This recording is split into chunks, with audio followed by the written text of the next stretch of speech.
All right, it's 5:30, so I'm going to call this workshop Article 7 to order. Up first is going to be the Pledge of Allegiance by Councilwoman Hebert.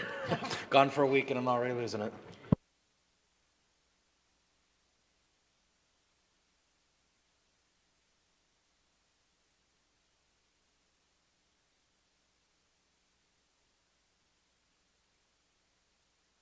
All right. For the sake of the order, I will ask for public comments. None. Seeing none, I will close the public comments and we will start the workshop. Jump on in. All right, good evening, Mayor, council members. I'm going to state it again like I have stated it before. We're one step closer. Thank you again. Can't say it enough. We're getting there slowly but surely. The plan that you all put in place 3.5 years ago before I even got here is coming to fruition. Tonight we're here for Article 7, which is mostly made up of what is current Article 11, beach management, conservation resource management stuff, and with a slight name change to conservation protection, resiliency, and sustainability. Because what we have done is we have reorganized, taken parts of sustainability that currently exist in the code, parts of resiliency that currently exist in the code, but just not in Article 11, and consolidated everything into this one article for this purpose. So a lot of hard work has gone into this one specifically because as has been stated before, without the natural beauty, without the natural environment that exists here in Destin, this town would not exist. We wouldn't be here if it weren't for our natural resources. So this article is very critical.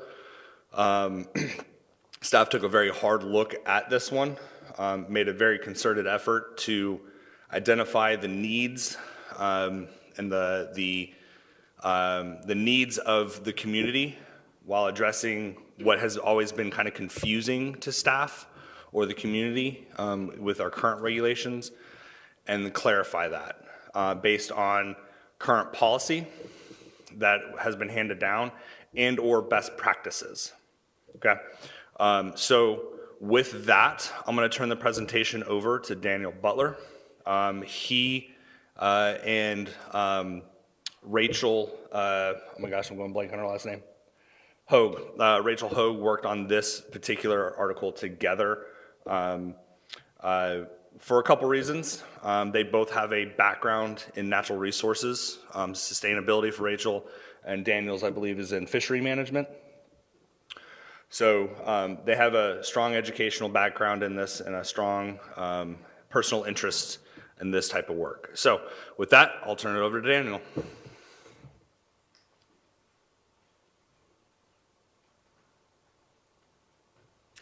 Good evening, Mayor and Council. Hope everybody's doing well tonight. So as Steve stated, this is Article 7, Resource Conservation, Protection, Resiliency, and Sustainability. This is majority Article 11 of our existing Land Development Code, as well as some pieces of Article 7, such as the alternative energy generation. So similar to the other articles, the current LDC is cumbersome to read. It causes confusion among staff members as well as contractors and everyday citizens that try to use it. So what we've done in this article is we've tried to kind of reduce the legalese language and make it easier for all users to read, understand, and implement in their everyday practices, which would be a significant deviation from the current LDC format, which is multiple paragraphs, a lot of sentences. So it's just what we've done here is cut off those paragraphs, made it more of a list and more of, easier to read. So we've also included a chart with a graphic for the dock length. So right now, marina siting is within the regulations. It's just, like I said, multiple sentences. And so it refers you to different footnotes of the ordinance. So here in the new format is, if you know where your location of the property is, whether it be upland zone, South Harbor mixed use, not fronting Choctawhatchee Bay, then you can go through that chart and find out what the allowable dock length is and then implement that on your site. And we'll go through that a little bit more in depth here in a second. So as you can see through in the table of contents, we've organized the environmental and natural resource protection ordinances such as the Bay Shoreline Protection, Gulf Shoreline Protection, white sand areas. And so those are all located in one section now, whereas if you go in today's code, they're kind of just all throughout Article 11. And so going into that, it would be marina siting after that, and that would include the net positive environmental benefit fee, which has been a hot topic here in the city recently, and that's going to be one of our main topics of discussion this evening. And so staff has had multiple meetings with LPA regarding Article 7, and that would be to discuss Article 7 generally, as well as get down to the NPEB fee specifics, and there were a few meetings dedicated specifically to that purpose and that conversation. And so you'll have, in your packet tonight, you have recommendations that were made by the Harbor and Waterways Board as well as the LPA in regards to the NPEB fee, and you'll see just a slight differentiation of those two recommendations.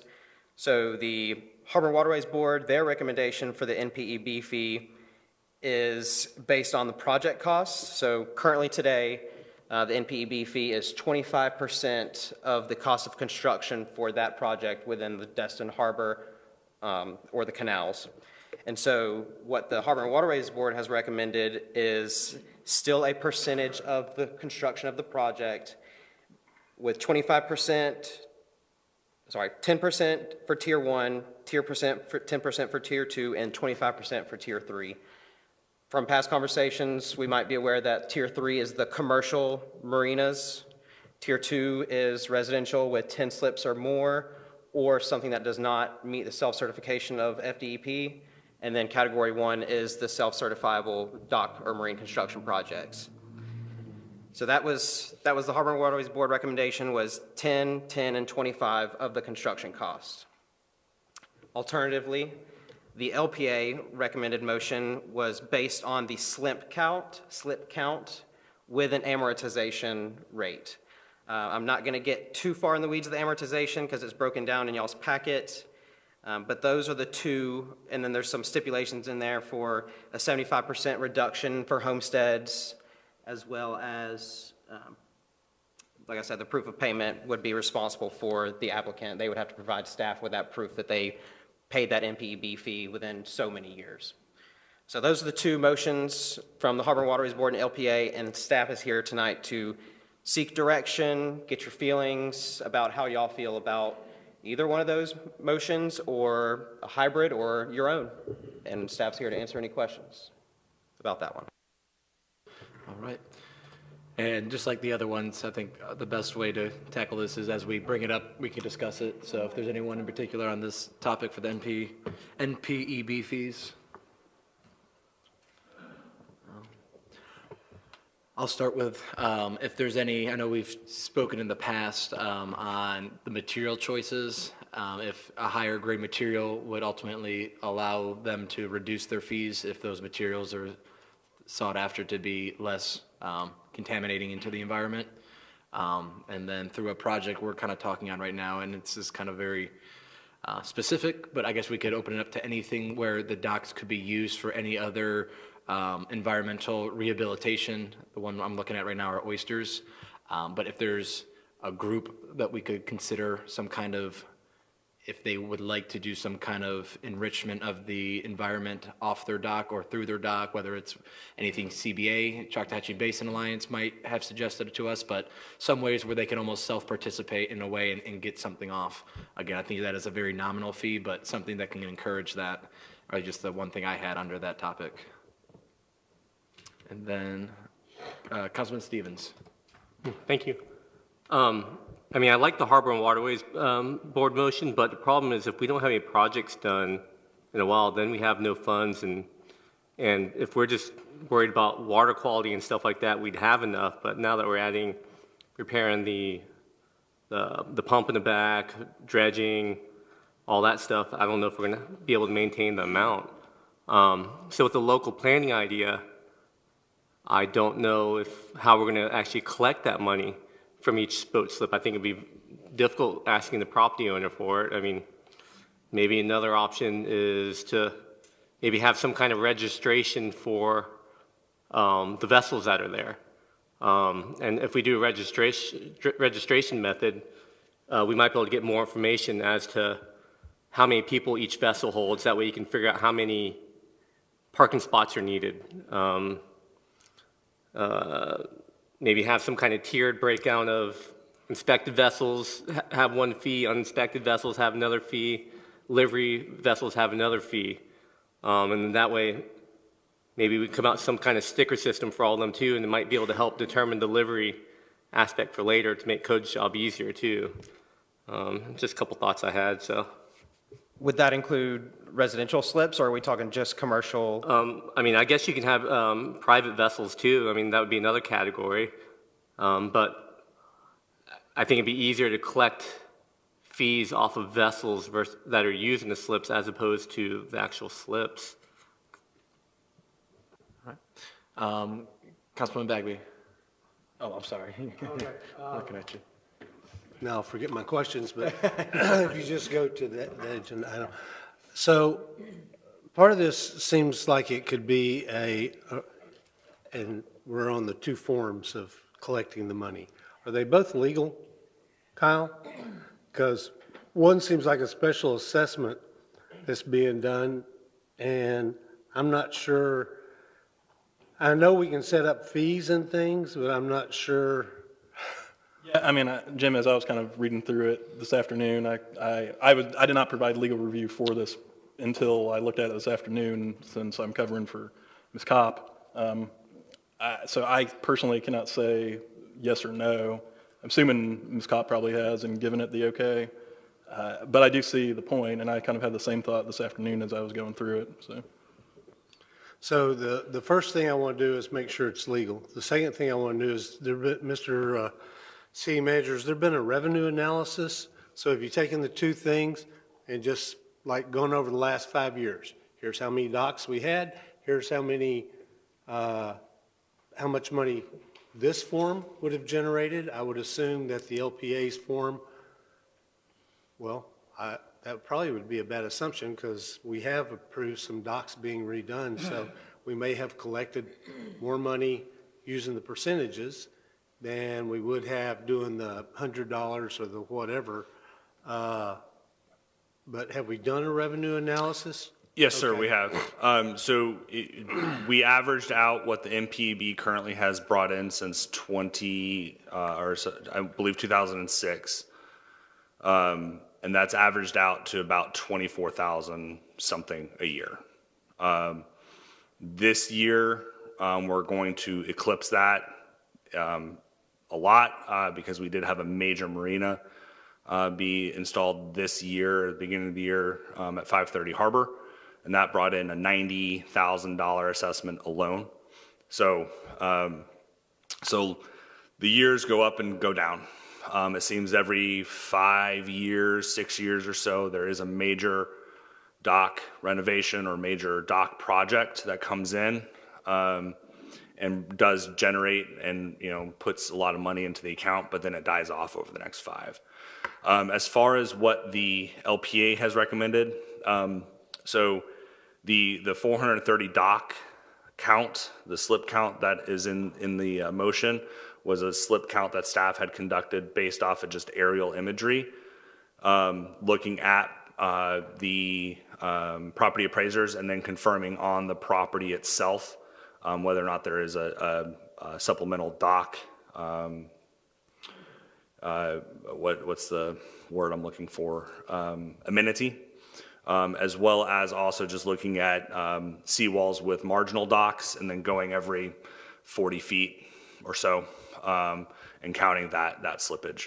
So obviously if you take 430 times $100, you assess that, you're going to come up to, math is really hard in my head, what is that, 43,000 a year. So math is not my strong suit. It's really not. I can't see numbers in my head. I literally cannot. Like, I can't visualize them. It's very hard for me. So that'll obviously stabilize higher than 24,000 a year.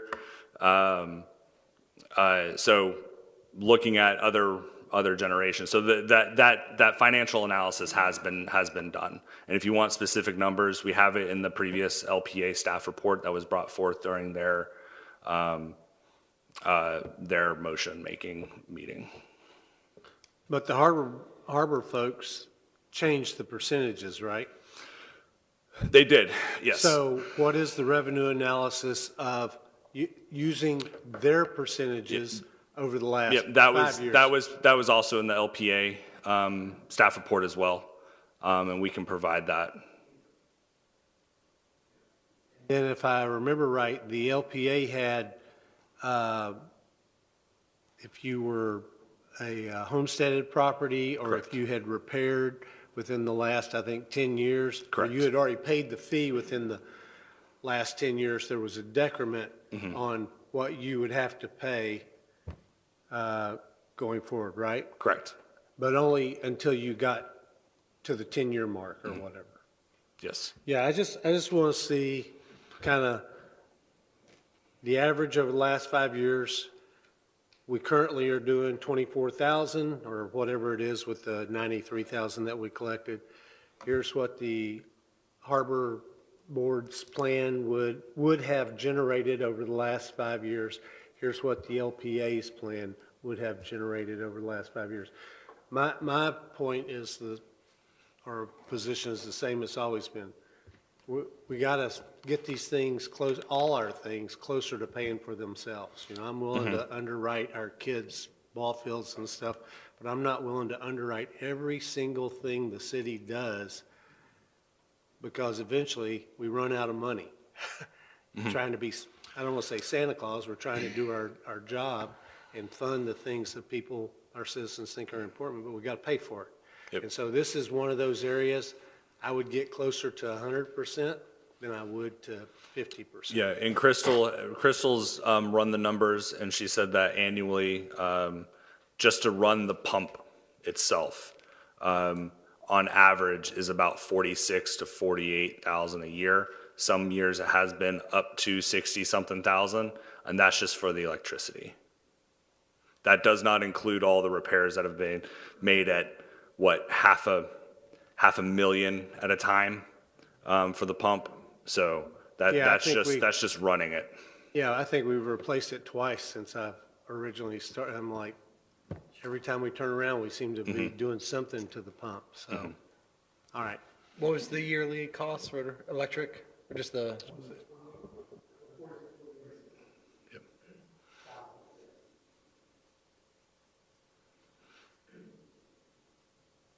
All right. So I got you. sorry, my apologies. If council wants us to just take a look at these two and bring back that financial analysis of over the last 5 years, Harbor Board would have brought this in, LPA method would have brought this in.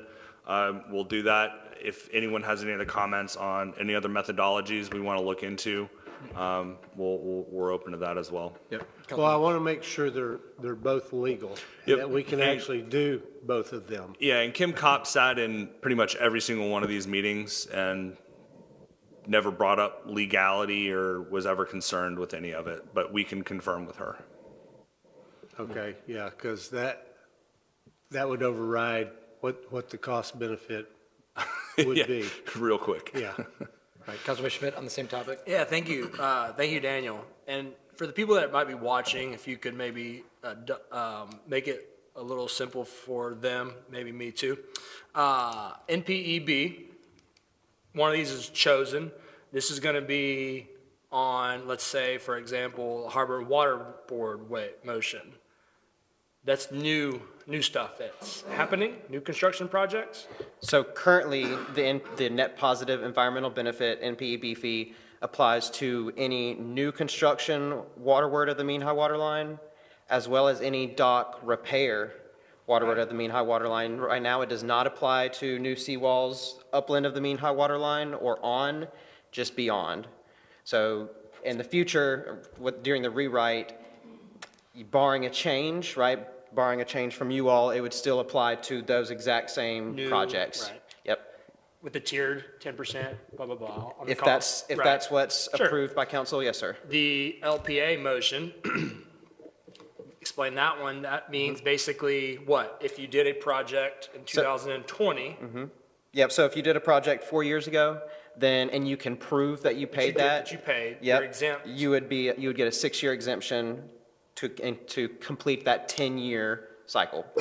And then if you were to come- go EB do every 10 years, is that what you're saying? No, that would mean, so if you did a project in 2020, that means if you came back in 2035, right, 11 years or 15 years later, that you would have to pay the full NPEB fee at that time, Gotcha. right? So, on top of Mr. Bagby's like analysis, I agree with that. It'd be very helpful to know that financial side of things. When you got 430 docks, is that 430 docks that actually would be charged and fit into this potential, or? So the motion language in here says docks, but it's 430 slips. Slips. Yep. So it would be charged, what caused all this was that a resident came in and said, hey, let's make this fund solvent and start charging annually by slip. And so it would be charged $100 per slip. So if you as a resident have 2 slips, it would be $100 per each slip, so $200. But if it were homesteaded per LPA, you would get that 75% reduction. So you'd only pay $50 for both of those. But I guess my slips. question is, are you saying there's 430 slips? In the harbor that and tomorrow canals. we could go charge $100 to? Yes, That- that's what this motion is. That didn't pay an NPEB fee then? No, that's just the net total number of slips that are in the harbor. Okay, so if there wasn't an amortization tied to this, and this motion passed, that means starting January 1, or whenever the fee would be So this due. has nothing to do with who built the building. This is just what's there right now. Correct, Okay. yeah, So this is just taking it and applying it to everything that's there. correct, yeah. 430. And so that, everyone would get charged that $100 and whatever reduction. Right. Starting whenever the fee would be implemented. Okay, and the purpose ultimately to educate NPEB fee is to help the environment and the waterways and the pump and all that stuff, right? So on top of the pump, what do we see as a cost to the city for the harbor? I mean, is it the pump and? I would say the pump is the majority of the cost, but these fees could be used to fund anything from studies to highway runoff going into the harbor, any kind of water. Dredging. Any kind of water quality studies, yes. Anything that would affect water quality, this could be used for. Gotcha. Yeah, there are current stormwater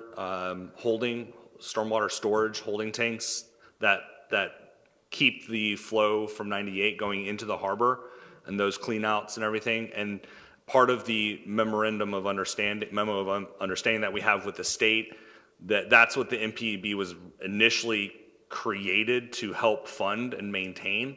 And then the pump got drawn into that as well. But we could use the MOU does state that we can use this for other projects that can help improve the health of the harbor. So the 24K approximately per year, I know it goes up and down, that's meaning that there's about that much new or repair, all the projects that fit into the current thing. So, I mean, I guess to me, realistically, I want to look at it and what's truly causing the negative impacts in the harbor, right? If you say 430 slips and we're going to charge them $100, I don't think that's the best way to do it personally, because my residential slip is not causing the same amount as that commercial slip, right? Whether it be a fishing charter boat, whether it be a livery boat, whether it be a yacht boat, whatever the heck boat it is, it's not the same. So I don't like that. But I do think I like that style because it's going to be hard to get the money to help support the harbor by new construction and projects if they're not going to constantly be happening, I guess. So I don't know how best to do it, but I would love to see a way to the use of the slip. The use of the slip that is happening there is charge a certain fee. If I have a pontoon boat, livery or not, that doesn't have a what do they call it, a head or a when you go and pee and poop on them, a bathroom. If it doesn't have it, then I shouldn't have to pay the same as that, or things like that. But I don't know if that's easy or hard, but, you know, you gotta look at the docks and see what's happening there, in my opinion. And if you're causing more damage, you should potentially pay more to help us do that. But, yeah, does that make sense? Or? Yeah, we can look into that. I definitely see what you're saying. So, for an example, maybe a commercial slip would be charged $100 a year, and then alternatively, a residential would be $50 a year because it's less impactful. That's kind of That's what where you're I'm getting going. at. You know, I hate the aspect of just, let's throw a new fee or a tax on people or something. So I'm also of that side too of charging, hey, we need some more money to pay for something, so we're gonna start charging fees, you know? But if we're gonna do something, I like going towards the road of what they're using it for and charging them based on that type of thing. So, yeah. Councilwoman Aber? Thank you, Mayor.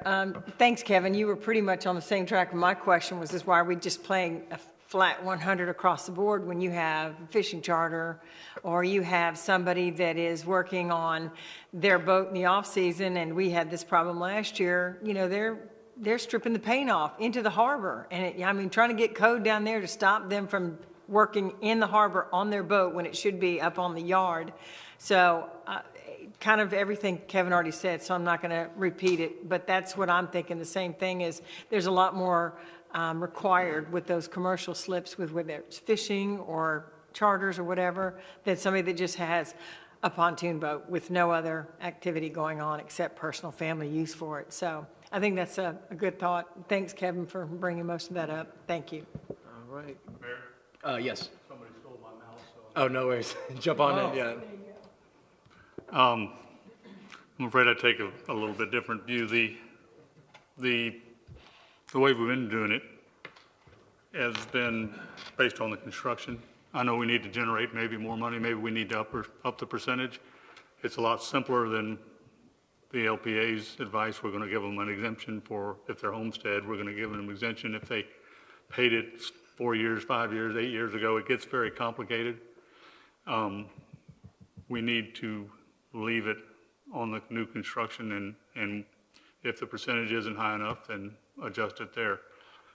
The other thing that the LPA doesn't address, which we talked about earlier, is when you put it on construction, you can actually get credit for using pilings that don't pollute, for using decking that doesn't pollute, that doesn't cast the shadows, because positive environmental benefit is pretty complex. In your example of putting oyster harvesting stations around the docks, another example that you wouldn't be able to work into the LPA's plan, but you could in the new construction. So I would say we need to stick with that concept and build our differences in. As far as the tier system, another complicated problem. Just charge a straight fee across the board, and if they'll use concrete pilings or the new composite material pilings, that's about as big an impact on improving the environment as you can possibly make. The other thing that gets complicated with this per slip, the size of the vessel in the slip has so much to do, because in the old days they calculated on how big the bottom of the vessel was, because it was covered with the anti-fouling paint, which has some very dangerous and potent chemicals in them.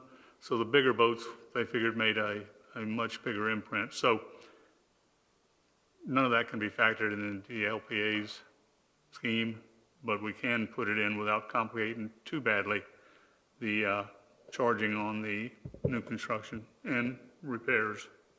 Mr. Destin? So, just so I understand, when we do the impact fees, don't we base it upon the type of building or permit that they're applying for, impact fees, like construction? So impact fees are done based on the use and So square footage of each use. You're saying that you just would do it on the construction in total regardless of what it's going to be used for? Is that? In fact, doing it that way is an impact fee. It's attached to your construction.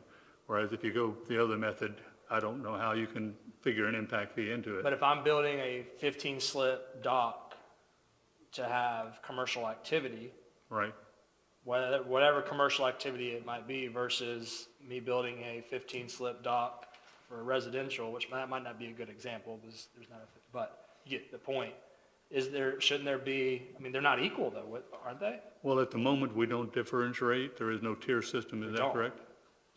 No, there's no tier system currently. And so they do differentiate, but the true difference is the size of the boat that's put in there, along with the activity, because the bottom paint is the main polluter that puts the bad chemicals into the harbor. So if your residential slips hold 40 or 50-foot yachts, and the commercial slip holds 15 or 20-foot pontoon boats, there's a difference in the impact. Those big boats make a bigger impact. So it gets very complicated to try to parse that out, especially with the LPA's method. And if it is that we have to raise more fees, that's why I say, don't put in the tier system, because we're not going to raise as much money. I don't know if our cash flow analysis was based on the tier system or on our present system, but if you put in a tier system, you're going to start reducing the amount that you would get from the new construction. And I don't think that's the direction we want to go. We want to have it somewhere in the same area of what we've been collecting. So, my fault with the LPA is it's so complicated, and to try to put these factors into that model doesn't work as well as the new construction. I can tell you that based on the analysis of that tier system that the Harbor Waterways Board brought up with the 10 and 10 for tier 1, or class 1, class 2, however you want to say it, did significantly reduce the annual income. It was sub 20,000 after that analysis. And that's the problem, whereas I think if we want to raise more money, and I know some of my friends would be very unhappy to hear me say that, but, go to 30% if you have to. Whatever it is, it's a upfront investment in the dock. And most people figure that into it. And if our goal is to simply raise more money without complicating it, and I still believe very strongly that when you use the environmentally friendly materials, you should get a credit, because they are quite a bit more expensive. That can be built into it also. Yep, and we do allow that. It's just we haven't had anyone really come forward with that sort of analysis of materials. But you are correct, it is built in, where if you do use certain materials, you do get a credit.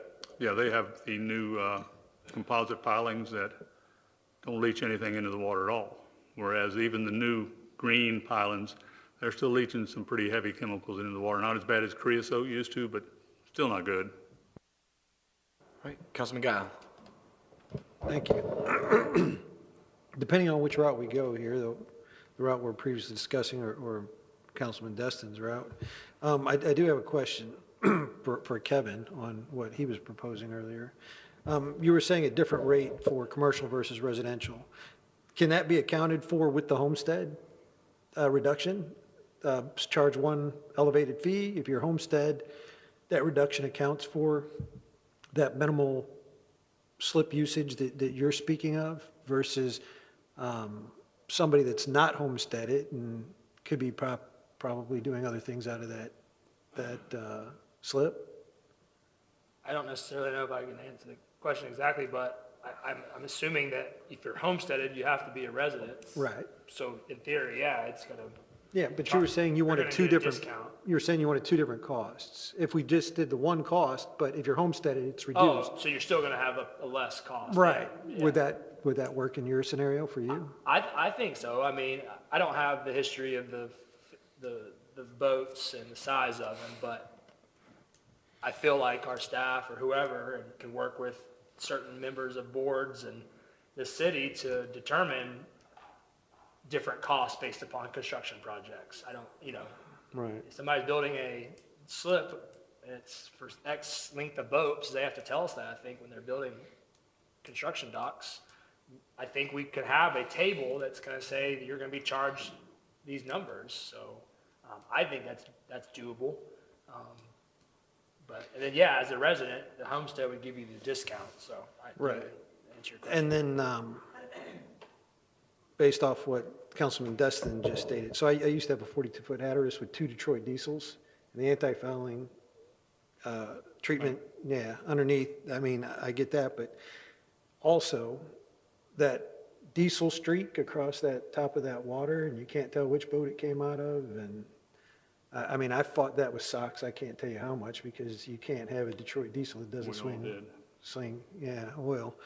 But I think there's other contamination factors out there other than just that paint that we might need to take a look at. Plus, mine was so old, it didn't have it was a 74. It didn't have a contamination tank. So it was just direct grind. Whatever you utilized in the head was direct grind into the water. There was no way to identify that as well. And that's E. coli contamination in the waterways as well. I just had to be diligent to make sure that anybody that was on my boat didn't utilize that while we were in while we were in the waterways, because once you're 3 miles out, nobody cares. Unfortunately. Oh, is it 9 miles? Well, we were doing 3. But I would support an elevated fee if Homestead had a reduction that would bring it to a nominal fee that was affordable for locals. But that's my take on it. Councilman Bagby. Yeah, two items. So if I have a dock that goes 80 feet out in the harbor and then has a slip, is that whole, under the LPA's methodology, that whole thing just pays $100 or whatever, right? And if- Yeah, it's based off slip count. Right, it's based off slip count. And if I have a 40-foot dock that has a slip and my boat's out, same boat, I would just pay $100, right? Didn't you say you Yeah. measured every 40 feet or something on the straight? Is that On what you margin, said? just to get a general slip count, just to get a number, because just to kind of ballpark to kind of do some calculations, right? For marginal docks, we measured 40 feet-ish. Because that, there are some, I get the LPA, it's simple, keep it simple, stupid, and it's boom, boom, boom. You're all paying, but not all pigs are created equal, as a great novelist once said. And so on the other side, my issue with the Harbor Waterways Board, that methodology, the methodology really that we currently use, it's just a variation of what we currently use, has always been we are doing integrity checks on our citizens.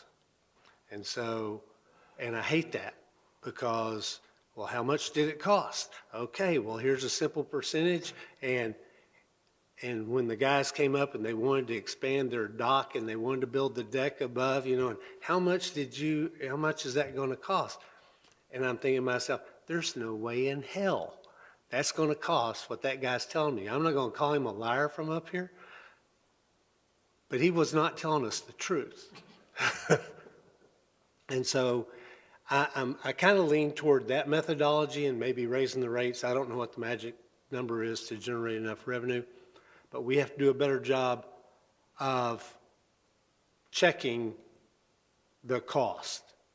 I mean, and I don't like doing that because it's none of our business, the contract between the dock builder and the homeowner. I mean, we shouldn't get into that. We shouldn't, but we have to do a better job because, oh yeah, that just cost me $20,000 to build that with the slide and the up top deck and the sunset deck below no, it didn't. I mean, so. Yeah, and like you said earlier, unfortunately though, we can only really look at what they give us, and we can sit there and say, really?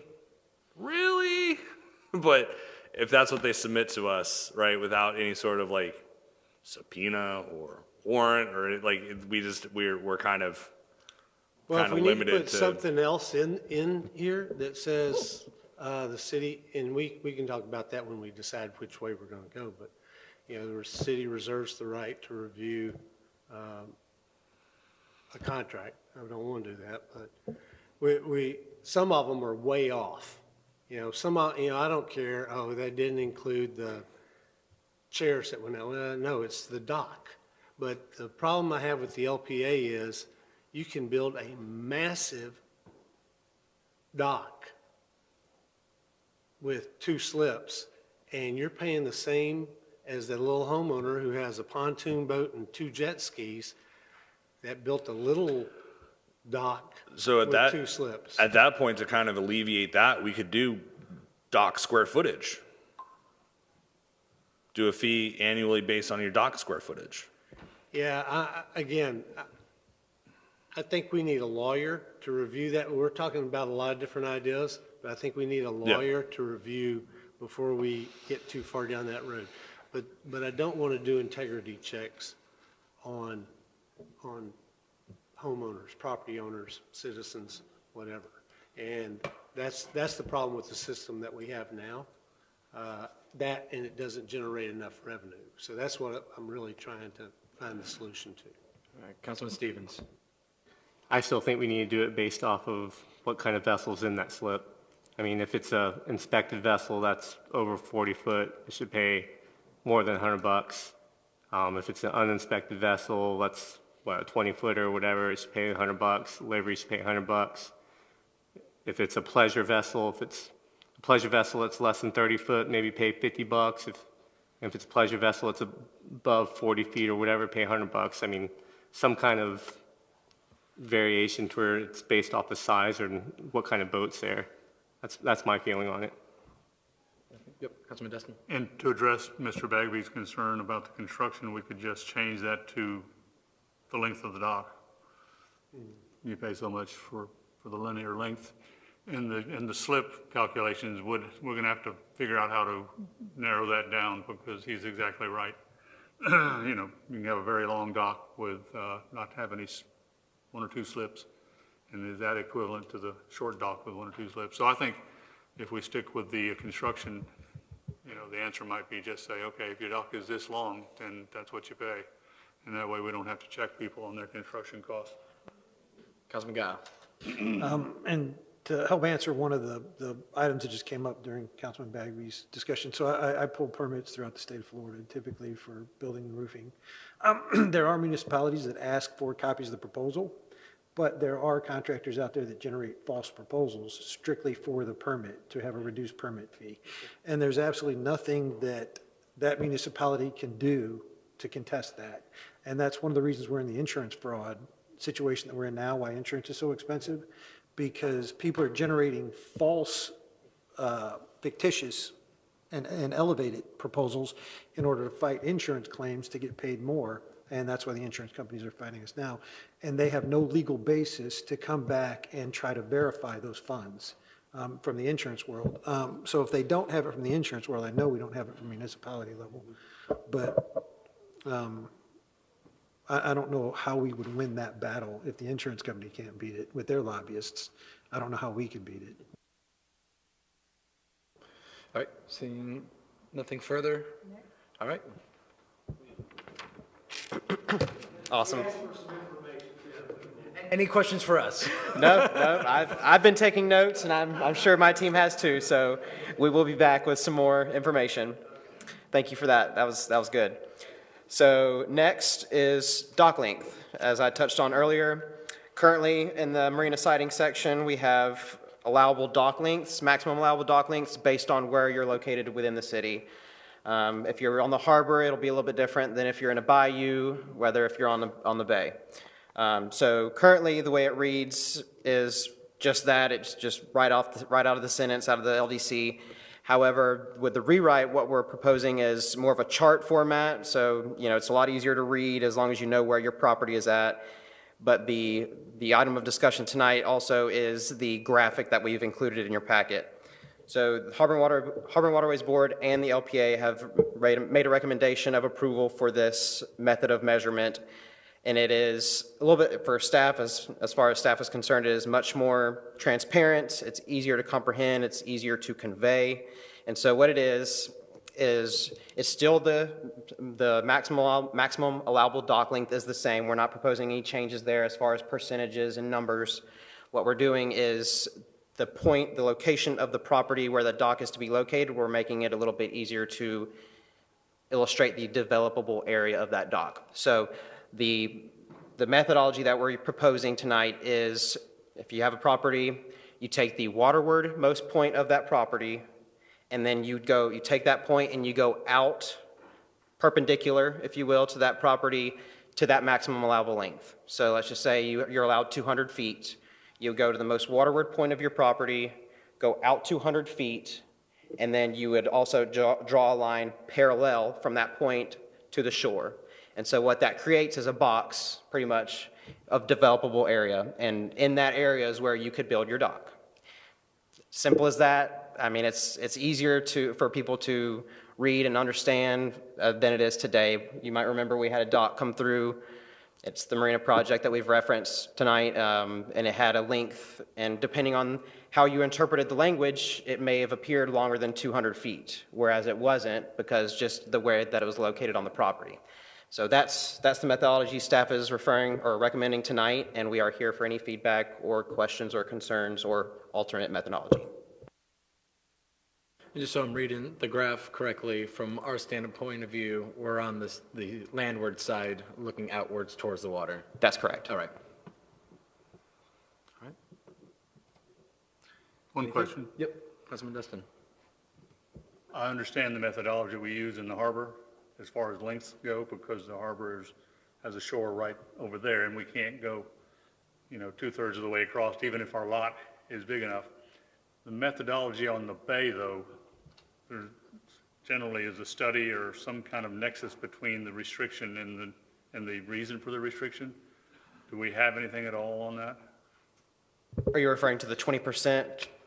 And just the general lengths. Over there, we have a lot of issues with very shallow water, so you have to go out further sometimes. Yeah. And there is no shoreline that we will restrict the traffic of the boats if we go, because the shoreline's 5 or 6 miles that way. So I'm just wondering what the methodology is that we have used to apply these dock lengths to the bay part of Destin. Yeah, so if they're on the bay, they either get the 1.5 times the width of the lot at the mean high water line. So if it's a 50-foot wide lot, they would get a 75-foot long dock, or 200 feet, whichever is less. Well, I understand that we have restrictions. My question is, how do they relate to any nexus that would require a restriction there at all, since there is no shoreline right nearby? And to my knowledge, we've never done a study. We did do a study in the harbor, and that's how we arrived at these lengths, because of the actual size and length. We don't have anything like that on the bay that I know of. Not that I'm aware of either. Yeah, I'm not aware of any study done on the bay that would specifically limit it. This is just what currently exists in the code, and we didn't want to change any of the lengths specifically. However, I do know, as you mentioned before, DEP allows you to go out far enough so that you get the minimum bottom depth, even if there is a limit to your length. And in that case, it would just have to come for the BOA for variance to get that dock length extension.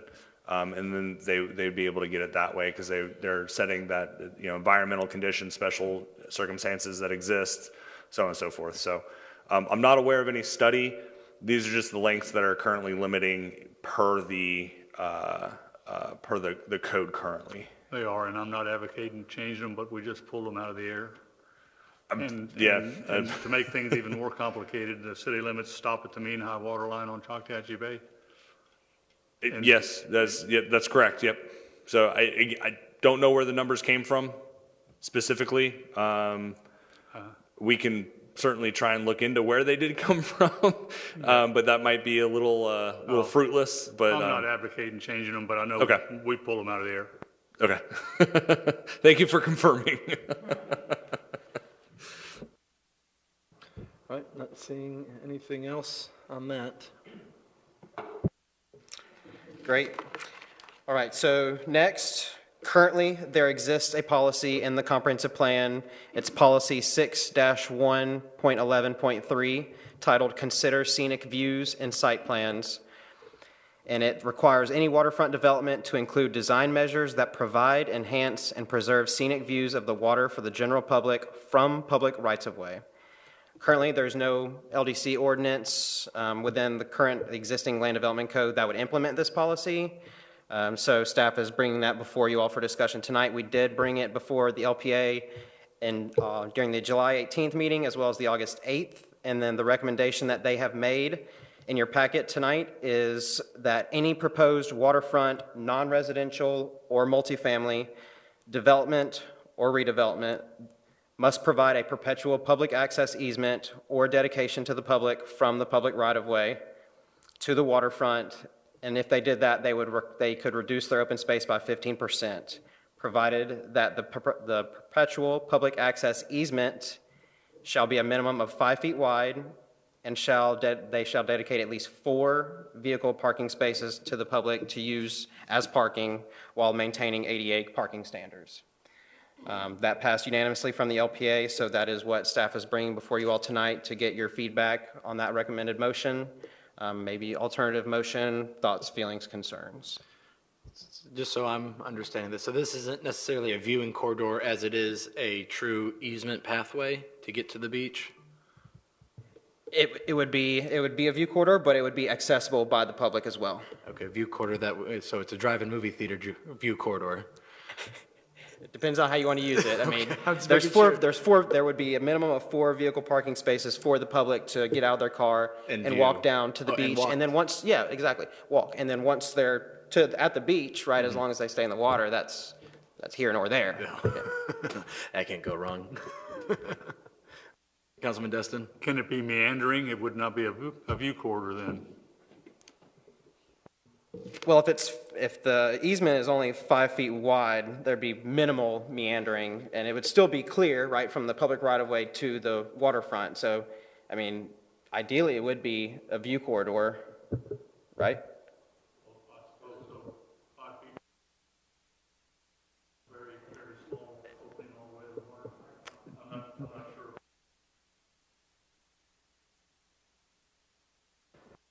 Yeah, and we're also, revising the comp plan as we go along with these policies. So if that's the taste of the city council, that's not something we want to do, we can always remove that comp plan policy or revise it accordingly. Well, it's a little harder to remove comp policies than LDC regulations. And so it gets a little complicated to put it in the comp and then have to take it out later. Understood.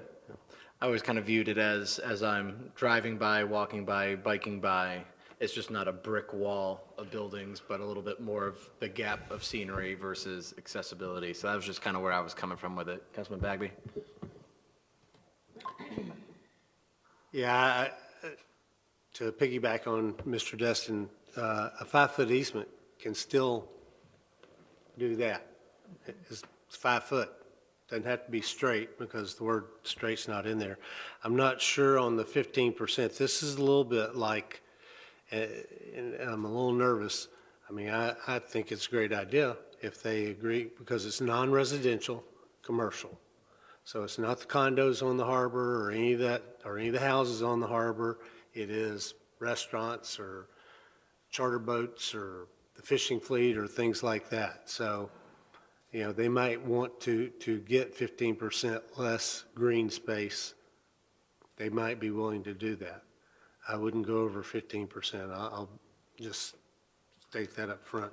My concern is when we were doing the tier process and, we would decrease the setbacks because they would have these view corridors and stuff. And I tried to explain to my peers that all that developer's going to do is landscape the hell out of it. You're not going to get a view corridor. You're going to get a space, but it's going to have nice palm trees in it because they want to, if you go look at down Restaurant Row and look at our beautiful park there that kind of does this because of the landscaping. I don't have a problem with it. I'm not sure the harborfront owners, and are you talking both, well, I guess all the ones on Holiday Isle are residential, right? Every parcel over there is residential? Yeah, multifamily or single family, one of them, yeah, besides the Noriega Point Park. Okay, so we would probably end down at Louisiana Lagniappe. That would be That, or if you go across the street, right, so are you talking about the Gulf side? So Sandpiper Cove has Yeah. Louisiana Lagniappe as well as the Gulf parcel. So Right. this would apply to any non-residential or multifamily redevelopment along the water. So Gulf or or bay, but we're really talking about the Gulf here. Okay. So, I mean, yeah, I mean, it could involve Louisiana Lanyap, but it could still keep going, right? Because if the Asian, which is further down Gulf Shore Drive, if they were to redevelop, then they could provide this. Okay. I think. We could always increase it if y'all would like to increase the minimum. What's the green space requirement? So normally in the city, it's either 25 or 30. All right, That's so this pretty is much giving flat it across the board. 50% less, so Yeah, there's still some. yeah, so it'd be either half or just about. Okay, gotcha. And again, we measure open space as pretty much anything that's not covered by vehicular use or building. So a pool area, paver deck, all that sort of stuff is considered open space. So we're actually pretty lenient with our open space. Anything else? Any questions for us? No, we can workshop that one a little bit internally. All right. Last one for me is, so we haven't touched on the glossary fully yet, but we wanted to bring this up tonight just because it is very relatable to this. Article 7 is the definition of beach. So I'm going to read you the current definition of beach that we have within our wheeled vehicle vendors in the Land Development Code, and then we have a different definition that's in the glossary. So I'm going to read you those two, and then we can discuss, strike out, add, whatnot. So the existing definition within the wheeled vehicle section of the code is, it's a mouthful, so work with me. The zone of unconsolidated material that extends landward from the mean low water line to the place where there is marked change in material or physiographic form, or to the line of permanent vegetation, usually the effective limit of storm waves. Also, the definition of beach includes 1, any undeveloped property wherein a federal spoils easement exists for the placement of fill from a dredging operation. 2, any undeveloped sandy areas, including sea oats, within a 1,000-foot radius of the Army Corps of Engineers jetty located on the eastern shore of the East Pass. 3, any sandy areas, including sea oats, seaward of any home or condominium building located between the Army Corps of Engineers jetty located on the eastern shore of the East Pass and the entrance of the Destin Harbor. Or 4, any undeveloped sandy areas, including sea oats, located on Noriega Point, including the city park, and any sandy areas within 1,000 feet of the park and on Noriega Point. So that's one definition that we have right now in the wheeled vehicle section of the code. If you go to the glossary, there's a different definition, and it is what we have included in the LDC rewrite glossary, is the zone of unconsolidated material that extends landward from the mean low water line to the place where there is marked change in material or physiographic form, or to the line of permanent vegetation, usually the effective limit of storm waves. Beach, as used in this coastal management element requirements, is limited to Gulf, Noriega Point, and estuarine shorelines. So that one's a little bit shorter, and it uses that first sentence from both of them, and then lumps in what would be required, or what would be considered the beach in a much shorter fashion. And then LPA made it clear that they wanted to include Noriega Point and the East Pass. So, thoughts, concerns? Where's the loophole? Right? Yeah. As with Are we anything. trying to go down the road of what can we do on a beach? Let's just get down to it. Are we talking about fires on a beach? Is that the elephant in the room, or are we not want to talk about that, or what? Yeah, I mean, is the goal to ultimately say where somebody can have a fire on a beach? not to my knowledge, that's not the purpose of this definition. Yeah, that's not the purpose specifically. There is a need to fix definitions as a whole, and we'll get to that when we bring the glossary to you all. There has been activity, as you are well aware, about fires on the beach, but there's also, like, what does physiographic form, line of permanent vegetation, like, what does all that mean? I don't know, right? I'm not chemistry or Exactly. biology or geography or whatever. And so what it comes down to is, if we're going to say that something is not allowed, then we need to be able to say that with an amount of confidence that whoever we're telling it to walks away knowing that we know exactly what we're talking about.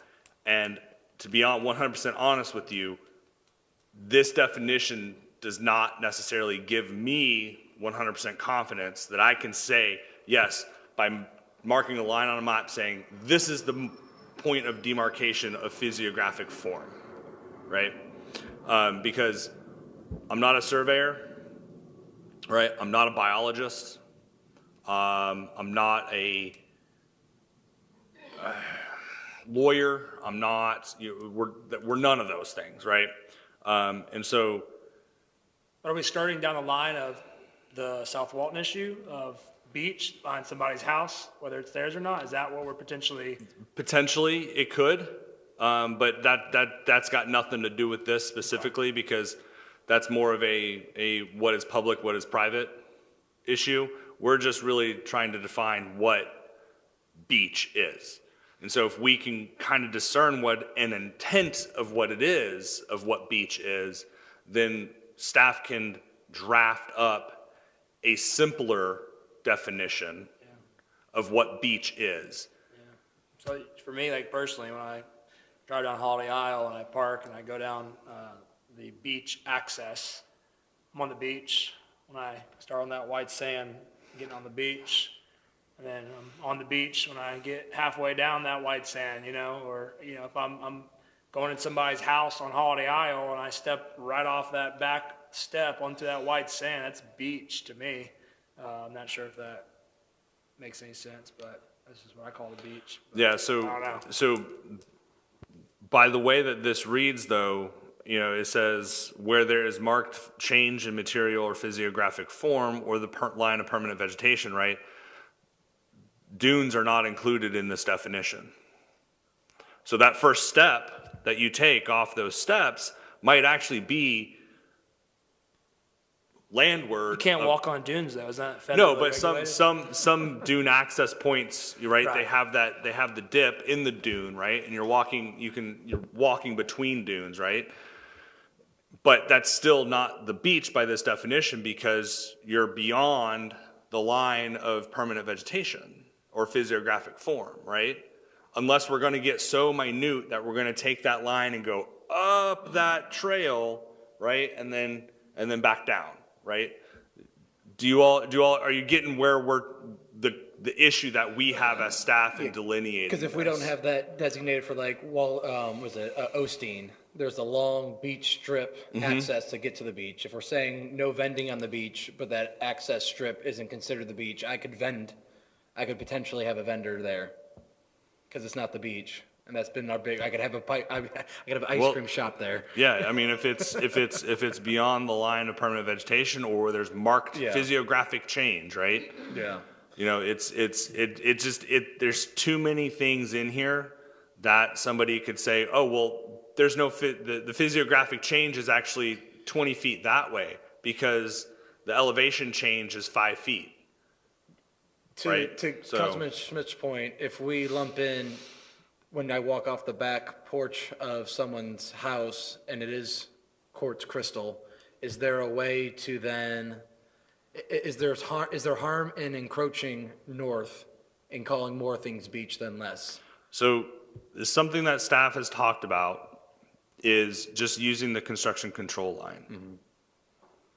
Any area that has, dune, has sea oats, has some sort of, sand plant or unconsolidated material, sand, right? Anything waterward of that line that's undeveloped is beach. Right, that's something that's super simple. Why? Because the CCL line is established by the state. If your lot is undeveloped, if it has dunes, if it has vegetation on it, or it's unconsolidated, those are pretty much the 4 categories right there that we can all say, oh, that's beach, right? I think we can all agree upon that. And if it's waterward of the CCL, then anything that we say can't happen on the beach can't happen beyond that line. That would be a simple way to do it. Yep. Yeah, that's what I was gonna think of, is what do we have that says what's a dune?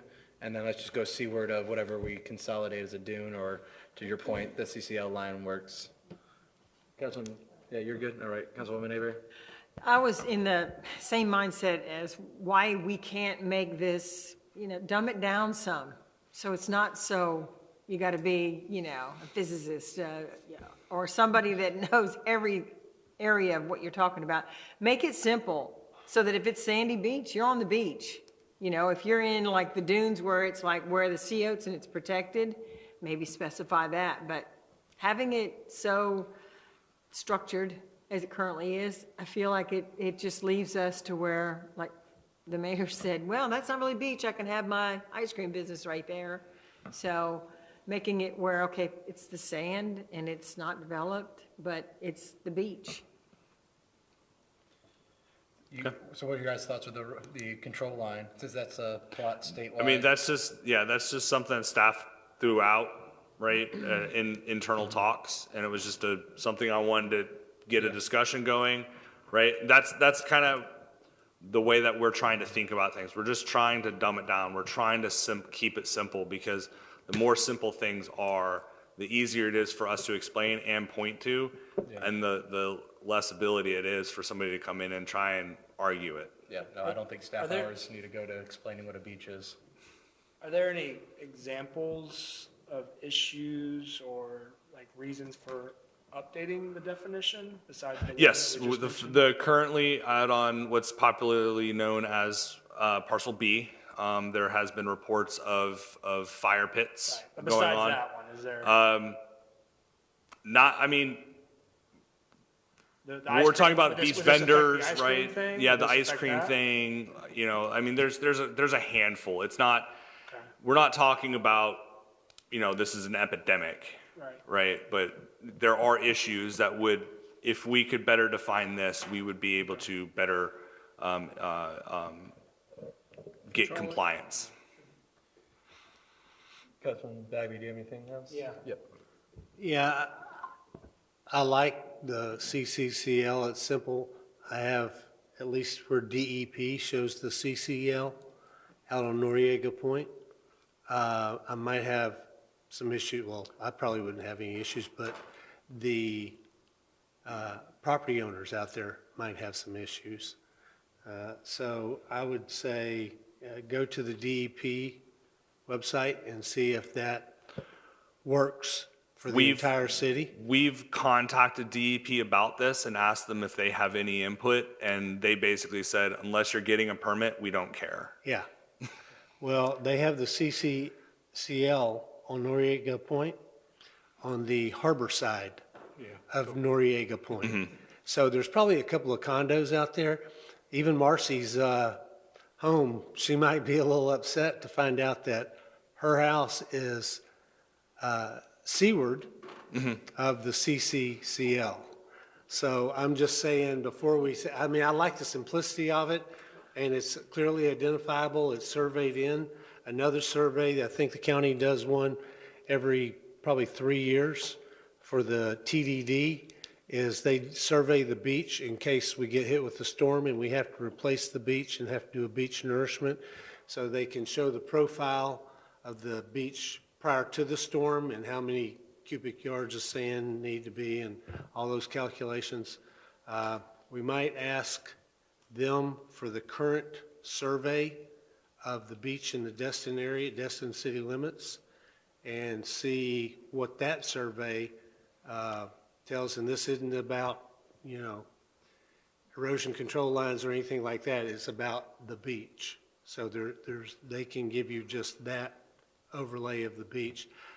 My personal feeling is nobody's going to be happy with any definition that we come up with. If we can find a picture like the FDP CCCL line or the county's, this is the beach line or whatever, based off the monuments ever so often. This is the profile of the beach. That would, you can't put it in a glossary. You can just say, see map G24 or whatever, and then say the beach is, as it's depicted, all the land seaward of the line on map G24. That would, but good luck.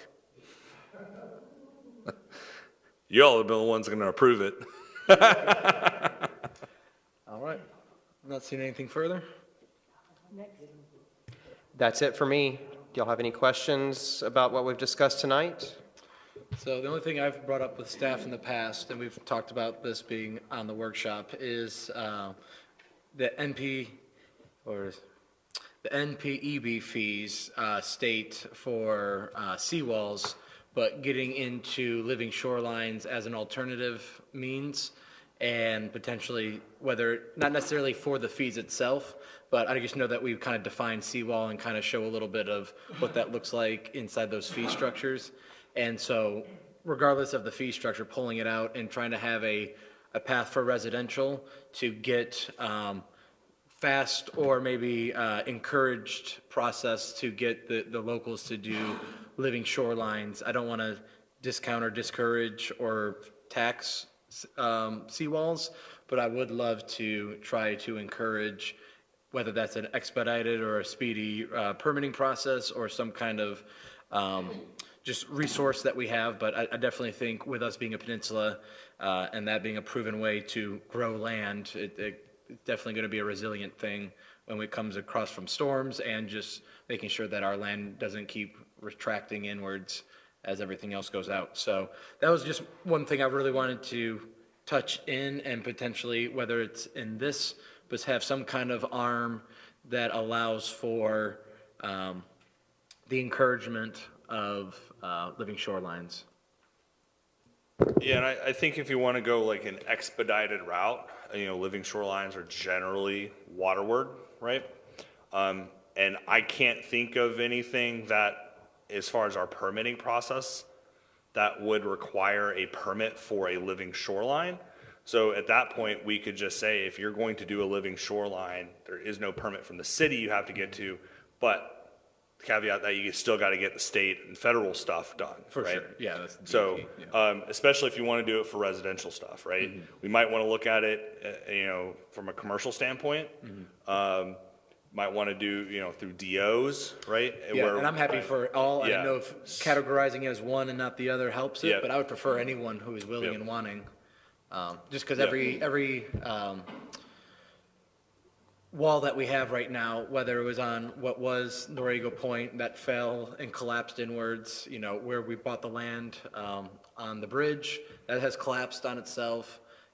Every spot along the way at Clement Taylor Park, all these places where we have seawalls, there's clearly a hyper erosion on the shoulders. So while they're a very strong, I would say, near permanent solution for a couple decades, I mean, the degradation, it leads to hyper erosion at the end, and we're having to pay for it on our properties, but more importantly, just trying to come up with a longer term solution, it being more in the living seashore versus a hard structure. So again, not trying to tax or punish from the wall, but potentially if someone was indifferent, that the living shoreline might present themselves with a speedier solution, at least from the city's points of what they would need from us. Yeah. Cool. Yeah. Not to extend this, any longer, because I appreciate everything. When I was talking to Ms. Kopp today about the meeting, she mentioned that we might need to be talking about potential for bonfires on beaches in this rewrite, or is that not part of this item, this article? Like if the council is potentially interested in pursuing that, is this? Yeah, if needed? you all want to discuss the ability of doing bonfires, we can do that now. Is that part of this yeah, article? this has anything to do with the environment. Right. Obviously, bonfires on the beach is part of the environment. Right. We can absolutely discuss that. If that's something that the council wants to look at allowing, Yeah. we can kind of take the general Sure. intent of that and look at, other communities that do allow bonfires and the way that they do it. I learned today that South Walton does allow it. I learned today, though, that you have to get a permit through the fire district in order to do it. And then the county has another permit for it and all that sort of stuff. So that is certainly something that we can look into. And this would be the section of the LDC that would go into. So just my 2 cents, I mean, if this is the section, then this is perfect time for me and whoever else, but Yes, I mean, me personally, I would like to pursue what that looks like for Destin to do that, to do a program like that, to mirror South Walton's. I've used it out there. Talking about a revenue generation item, I think it can be done correctly, and it can be done with the appropriate oversight, and it can generate some revenue for us as well. So doing it the right way and safely, of course, but I would love to figure out, as we're continuing to work on Article 7, pursuing that, me personally. Councilwoman Aber. I'm on board with that mindset that Kevin just talked about. If we can find a way to mirror what they've done in Walton County, having it set up, but also making sure that, you know, it's done well and it doesn't infringe on people that live too close to it. In other words, so that it's set up and it makes sense. But I think, yeah, we should definitely at least look at it because it could be a great thing, a revenue for the city. People want to do it. There's a lot of places that are already doing it, don't even realize they're not supposed to. So it'd be nice if we could get it done and do it right. But we definitely want to find out how it's done so that we can do it right and make sure we're following the same track as what other cities have done. Absolutely. I'm 100% in the same mindset. Okay. Walton County guys?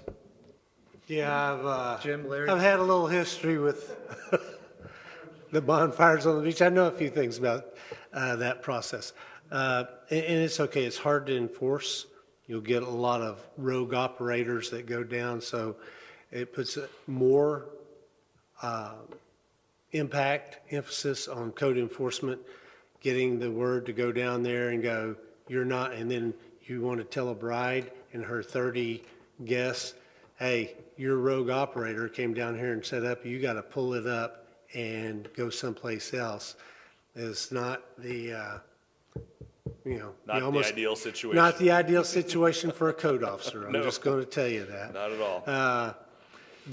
I don't have a problem with the bonfires on the beach. You know, the other thing that if you want to look at it, and it doesn't matter to me, my puppy died, but for, you know, the dog tag method that they have in Walton County for dogs on the beach from 9 a.m. to 3 p.m., you know, it's got to be on a leash. It's got to have paid the county fee. You got to be a resident. You can't just be some vacationer that brought Fido down from Nashville or whatever. I wouldn't mind looking at that too, because I know a lot of the folks in our neighborhood, they walk their dog down there illegally anyway. So it'd be nice if we could at least get them to buy a tag and, you know, pay the fee, but that. Kind of like the car sticker and stuff like that. I don't have a problem with that, but it's got to be, again, it puts more load on the code. Narrow And it's got focus, to be but yeah. enforced and, you know, over there, the TDD goes up and says, hey, you know, I'm sorry, you can't have a dog on the beach. You got to get the dog off the beach. You know, you have to be a resident, blah, blah. And they have to stand there and wait until the person walks the dog up to the, you know, walkover, which is usually a half a mile away because they don't catch them when they come on the beach. They catch them when somebody calls and reports them, you know, letting the dog usually run loose off the leash, and that's the problem. Just there's a lot of enforcement problems with that program too. The one thing I wanted to talk about is septic tanks, okay, because that's always been a problem here, and we say you can't put in any more septic tanks. But you're grandfathered in. And we kind of have talked about before, you got 5 years to get on the water and sewer of Destin water users. And then we all kind of, you know, grandma, that's $2,000 or $3,000 or whatever it is now. And we really don't want to put that load on them. We have to have a plan to get rid of all the septic, environmentally speaking, of all the septic tanks in this city. And there's not that many anymore, but Nope. there's still some. Yep. Yeah, and that was, you're probably bringing up the discussion that we had during Article 6, before Ryan left about that. And the LPA, when we discussed that specifically with the LPA, they did make the recommendation to maintain the 1-year connection if sewer and water is available. Because that's a state requirement. It's a 1-year state requirement. Right. That we just unfortunately have not been enforcing. And so Destin Water Users has the numbers, they have the locations that are not connected and have availability. There are still a few, from what I understand, that do not have availability, so those can be retained until such time that they are able to connect. And I don't know what the linear foot distance is for connection, but. So when are we that's- going to enforce the 1 year? So that was part of the discussion. To me, Yeah. that is. Yep. So that was part of the discussion that we had with the LPA. It was like, Yeah. hey, if we're going to do this, we're going, like, if the direction is to do this, then we need to start enforcing this.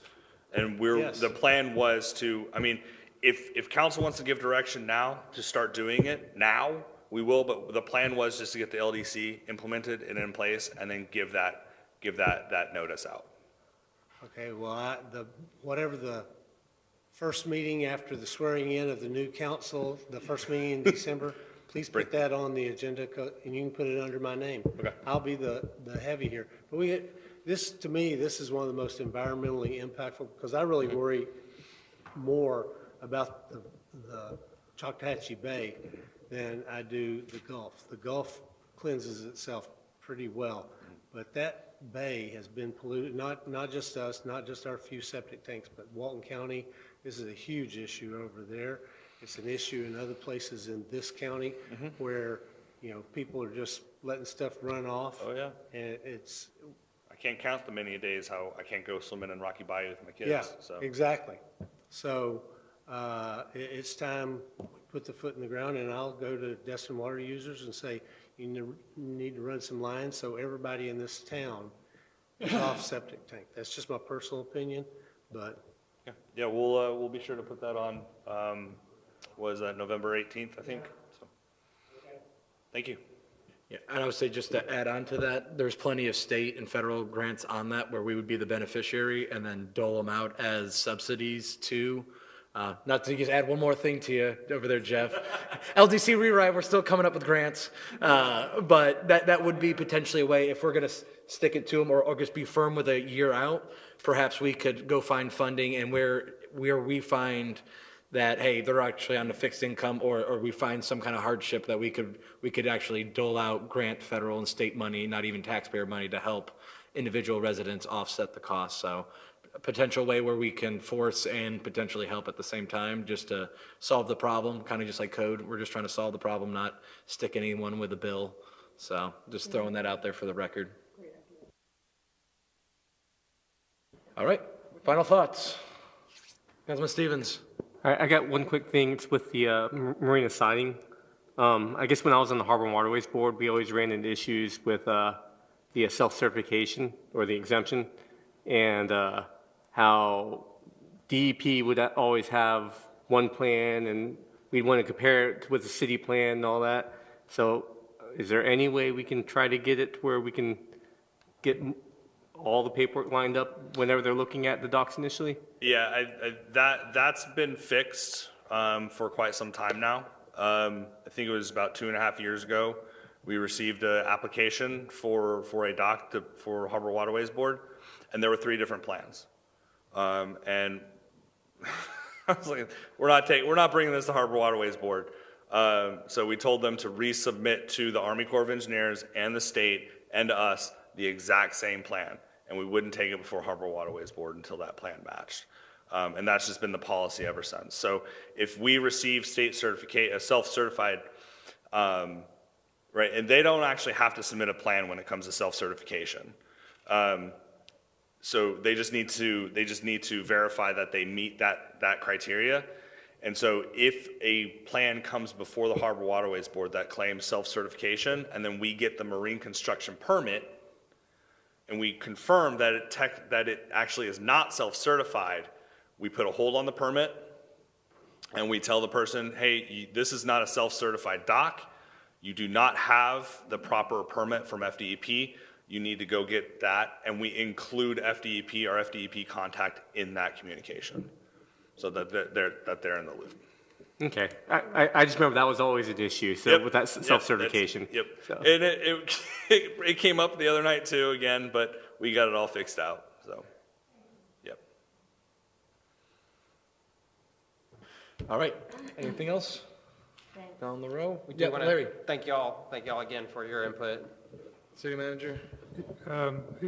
Thank you, guys. Good presentation. Thank you, council, for the input and feedback, and we'll work on those items.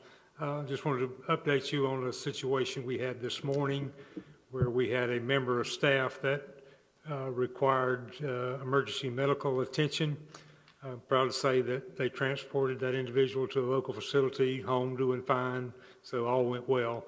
However, in the process, there was some confusion and mix-up of where the 911 call came from and how that was dispatched to the fire district and EMS, who responded to the wrong location. So it took a minute to figure out why they were there and where they needed to be.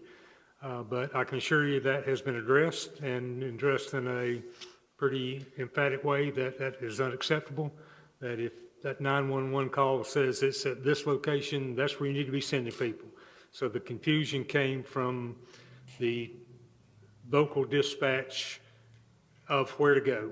And so what was said may have said one way and was heard a different way, but we've put some guardrails in place that shouldn't happen again. So just wanted to bring you up to date on that.